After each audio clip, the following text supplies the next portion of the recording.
මම අද ඔයාලට කියලා දෙන්නේ රසට සලාදයක් හදාගන්න විදිය. මම ඒකට මොනවද ගත්තේ කියලා බලමු දැන්. මම මිරිස් කරල් 3ක් විතර ගන්න. බීලුණු පතුවල ගෙඩියක් ගත්තා. ඇපල් තියනවා නම් ගන්න අත්‍යවශ්‍යම නැහැ. ගෝවා, දෙහි. මේ කිරිමේ සැඳි 3ක් විතර ගන්න. ලුණු තේ හැඳි එකයි, ගම්මිරි තේ හැඳි එකයි. ඒ ටික තමයි මට ඕන වෙන්නේ. අපි දැන් බලමු කොහොමද හදාගන්නේ කියලා. මම මුලින්ම ගෝවා ටිකක් කපා ගන්නවා.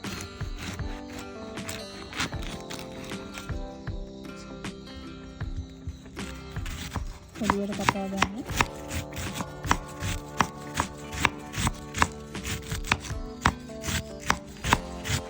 මම ගෝවා ටික හොඳට ලුණු වතුර දාලා සෝදාගත්තා.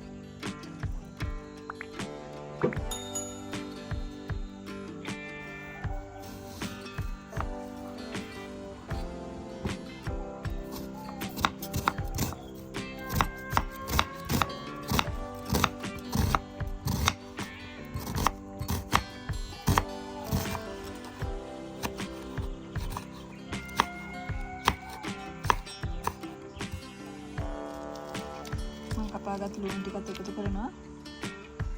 මිරිස් ටික.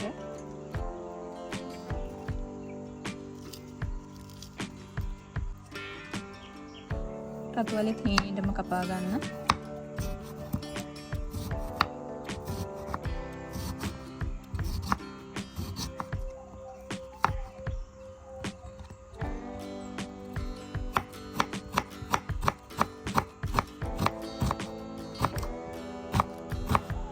කපාගත්ත රතුවල ටිකත් එකතු කරනවා. මම මේක තවත් රස කරගන්න ඇපල් ගෙඩියකුත් එකතු කරගන්නවා. කොළ පාට ඇපල් තියෙනවා නම් ගොඩක් රසයි මේක.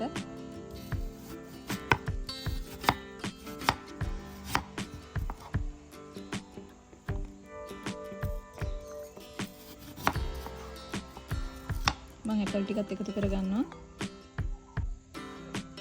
මම දැන් දෙහි ටිකක් එකතු කරගන්නවා.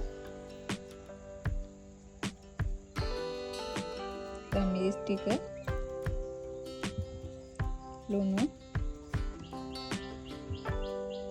මේ කිරි ටිකත් එකතු කරගන්නවා. දැන් මේ ටික හොඳට කලවම් කරගන්න ඕනේ.